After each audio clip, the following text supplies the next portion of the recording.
আল্লাহ পাক যে আমাকে রমজানটা দিলেন, আমি তো সৌভাগ্যবান। রমজানটা আসলো কেন? এটা কেন দিলেন আল্লাহ? কেন না খেয়ে থাকতে হবে আমাকে? কেন আমাকে পানি পান না করে থাকতে হবে? কেন আমি স্ত্রী সহবাস করবো না? স্ত্রী তো আমার জন্য হালাল।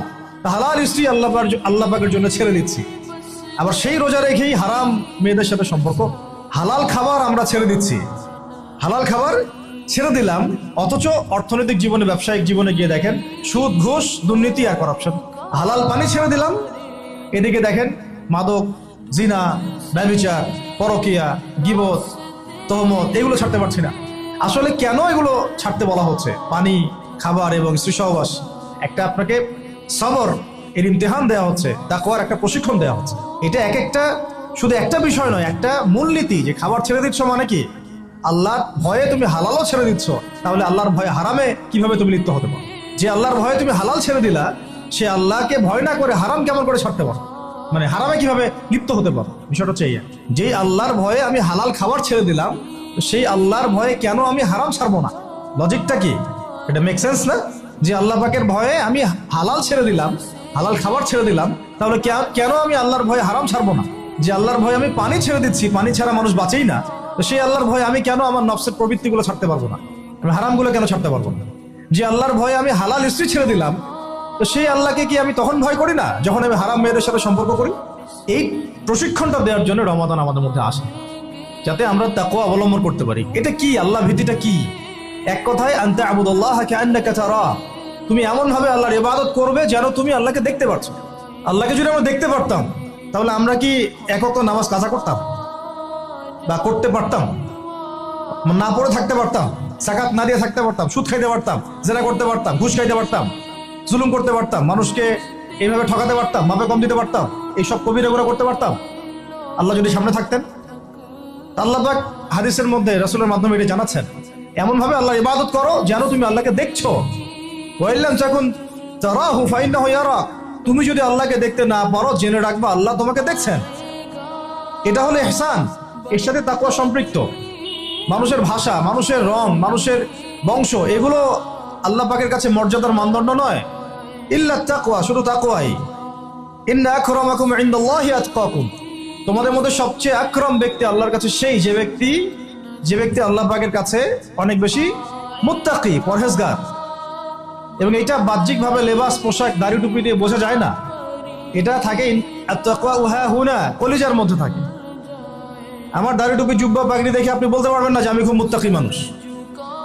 এটা বলার কোনো সুযোগই নাই। আপনি ধারণা করতে পারেন সর্বোচ্চ হতে পারে মানুষটা ভালো, কিন্তু সে কতটুকু ভালো, কতটুকু মুত্তাকি, এটা আল্লাহ ছাড়া কেউ জানেন না। আর এই রমাজানে কি হয়েছে? কেন রমাজানে এত এত করে আমরা আয়োজন করছি, সওম রাখছি, যাকাত দিচ্ছি, তারাবি পড়ছি? আসলে খাসিয়াত কি? রমাজানের খাসিয়াতটা কি? খাসিয়াত হচ্ছে এই মাসে কোরআন নাজিল হয়েছে। সুবহানাল্লাহ। যদি কোরআন শাবানে নাজিল হতো, হয়তো শাবানের এক মাস আমরা রোজা রাখতাম, কিন্তু কোরআন নাজিল হয়েছে রমাদানে, লাইলাতুল কদরে। ইন্না আনজালনাহু ফি লাইলাতুল কদর, এটা 1000 মাসের চাইতেও উত্তম। ফেরেশতাগণ নেমে আসেন, জিবরাইল আলাইহিস সালাম নেমে আসেন, সালাম, শান্তি বর্ষিত হতে থাকে। এটা রমাদানের শেষ দশকে আছে। এই রমাদানে কোরআন নাজিল হয়েছে। কি উদ্দেশ্যে কোরআন নাজিল হয়েছে? 40 দিন পড়ার জন্য, নিশ্চয়ই 3 দিনের দিন পড়ার জন্য, বছরে একবার খোলার জন্য, সারা বছর ধুলায় পড়ে থাকবে আমার মেসের উপরে, এই জন্যে। আর আপনারা বুকে হাত দিয়ে বলেন তো, কতজন মানুষ আছেন এখানে, বা এই ওয়াজ যারা শুনবেন, নসিহত যারা শুনবেন, কতজন মানুষ আছে যারা ডেইলি কোরআন খুলে বাংলাদেশের মাটিতে? এই বাংলাদেশের 90% মুসলিমের দেশে কতজন মুসলিম আছেন যারা ডেইলি কোরআন খুলে দেখেন? অন্তত খুলে দেখেন একবার, অন্তত খুলে দেখেন একবার। কতজন কোরআন, মানে কতটা বাড়ি আছে বাংলাদেশে যে বাড়িগুলোতে কোরআন পরিষ্কার পরিচ্ছন্ন আছে, ধুলো পড়ে যায় নাই? কয়টা বাড়ি পাবেন? বহু বাড়ি দেখবেন কোরআন পড়ে আছে উপরে ধুলায় ভর্তি। কোরআনের উপর ধুলা পড়েছে মানে কি জানেন? তার দিনের উপরে ধুলা পড়ে গেছে, তার কলমের উপরে ধুলা পড়ে গেছে, তার দুনিয়াও হালাক, আখিরাতও হালাক। ইল্লা মাশা, ইল্লা মাশা। আর আরো তো স্ট্রং ওয়ার্ডে গেলামই না, যে কোরআন কত % মানুষ পড়তে পারে সেটা জরিপ করে দেখেন। 90% মুসলিমের দেশ, শিক্ষা বিভাগে কোরআন নাই, আপনারা 20 বছর পড়াশোনা করছেন, কোরআন আপনারা পড়েন নাই, আপনাদেরকে পড়ানো হয় নাই, ইভেন কোরআনের তাজবিদও শেখানো হয় নাই। কিসের শিক্ষা এটা? তাহলে শিক্ষা মানেটা কি আসলে? আমাকে বলেন তো, শিক্ষা মানে কি? What is the definition of education? এডুকেশনের সংজ্ঞাটা কি আসলে? শিক্ষার সংজ্ঞাটা কি? শিক্ষার সংজ্ঞা যদি হয় একটা কৌশল শেখা, যেটা দিয়ে আমি রিজিক অর্জন করে খাবো, রুজি অর্জন করে খাবো, তাহলে এটাকে তো শিক্ষা বলা যাচ্ছে না। এটা হচ্ছে আপনার দক্ষতা। এটা কি আপনার দক্ষতা? তাহলে এটার নাম শিক্ষা দিচ্ছেন কেন? পুরো শিক্ষা সিস্টেম আমাদেরকে দিন বিবর্জিত করে ফেললো।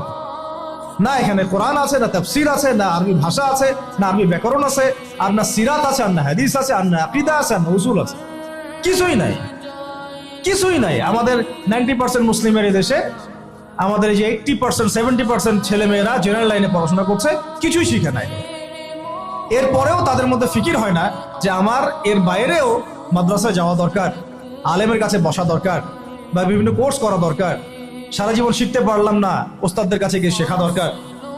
অনলাইনে হোক, অফলাইনে হোক, দার্সে হোক, তালিমে হোক, বা কোর্স ভিত্তিক ভাবে হোক, শেখা দরকার। এই ফিকিরটুকু আমাদের মধ্যে আসতেছে না। আর ইলম ছাড়া আপনি কি করতে পারবেন? একটা বিষয় সম্পর্কে যদি আপনি নাই বা জানেন, সেটা প্রতিষ্ঠাই বা করবেন কিভাবে? যে বিষয়টা সম্পর্কে আপনার কোনো জ্ঞান নাই, সেটা কিভাবে আপনি প্রতিষ্ঠা করবেন? কিভাবে তার উপর আমল করবেন? কিভাবে সেই দাওয়াত মানুষকে দিবেন? আমি ধরেন একজন ডক্টর নই, কখনো মেডিকেল সায়েন্স পড়ি নাই, আমি কি চিকিৎসা করতে পারবো? আমি যদি একটা চেম্বার খুলে বসি, আপনি কি আমার কাছে আসবেন রুগী দেখাতে? তো কমন সেন্স। তা আমরা সবাই চাই আল্লাহর জমিন, আল্লাহর দিন কায়েম হোক, মানুষ ইসলামের ছায়াতলে আসুক, দাওয়াতের কাজ আমরা করি, আমরা সৎ কাজে আদেশ করি, অসৎ কাজে নিষেধ করি, সমস্ত জাহালাতগুলো সমাজ থেকে দূর হয়ে যাক। জাহালাত দিয়ে সমাজটা ভর্তি হয়ে গেছে, দুর্নীতি হচ্ছে, খুন খারাপি হচ্ছে, গুম হচ্ছে, ক্রসফায়ার হচ্ছে, শিশুকে পর্যন্ত করা হচ্ছে, সমকামিতা ছড়ানো হচ্ছে, আল্লাহর জমিনে আল্লাহকে গালি দেওয়া হচ্ছে, আল্লাহর জমিনে তার রাসূলকে গালি দেওয়া হচ্ছে। জাহালাতগুলো লিস্ট করলে তো কিয়ামত নেমে আসবে আমাদের উপরে। জাহালাতগুলো লিস্ট করলে, আর যদি একটা একটা করে ধরে আল্লাহ পাক শাস্তি দেওয়া শুরু করেন, তাহলে কিয়ামত নেমে আসবে আজকে বাংলাদেশের মাটিতে। এগুলো দূর করতে হলে তো আমাকে জানতে হবে কোনটা জাহালাত, এর সমাধান কি। এর সমাধানগুলো বের করার জন্য আমাদের পথ পদ্ধতি কি হওয়া উচিত, পদক্ষেপ কি হওয়া উচিত, এই ফিকিরটা আমাদের মধ্যে আসা উচিত। আমরা যদি এখন পর্যন্ত এই বিষয়গুলো মূল্যায়ন করতে ব্যর্থ হই, আজকে থেকে আগামী 20 বছর পরে আপনি, আমরা বিছানায় শুয়ে শুয়ে মৃত্যুর অপেক্ষা করতে থাকবো আর পস্তাইতে থাকবো, কাশ যদি যুবক বয়সে এই বুঝটা আমার মধ্যে আসতো আর আমি বুঝতাম আর দিনের জন্য কিছু করতে পারতাম। এতটুকু আজকের জন্য যথেষ্ট। আমরা ফিকির করি আমাদের জীবনের উদ্দেশ্য কি, লক্ষ্য কি, কেন দুনিয়াতে আসছি, কোথায় যাব, যাওয়ার পরে আমার কি হবে। যদি আমি দুনিয়া এবং আখিরাতে সফল হতে চাই, তাহলে ইসলাম ছাড়া অন্য কোনো রাস্তা নাই। যদি তাই হয়, তাহলে ইসলাম সম্পর্কে আমি জানি কতটুকু, আমার জ্ঞান কতটুকু আছে। জ্ঞান নাই, আমি শিখতে পারি নাই, স্কুল শিখাই নাই, কলেজ শিখাই নাই, আমার কি এই অজুহাতগুলো আল্লাহর সামনে চলবে কি চলবে? টিকবে না। উত্তর কি? টিকবে না। যদি না টিকে, তাহলে আমাকে যে আল্লাহ পাক এখন শোনার তৌফিক দিলেন, এখন জানার তৌফিক দিলেন, এখন থেকে আমার পরিকল্পনা কি হওয়া উচিত, আমি কি করতে চাই, আমার পরিকল্পনা কি, আমার লক্ষ্য কি, আমার উদ্দেশ্য কি। দুনিয়া কি আমার লক্ষ্য না জরুরত? বাকিগুলো কি আমার লক্ষ্য না জরুরত, প্রয়োজন? এটাও আপনাকে বুঝতে হবে।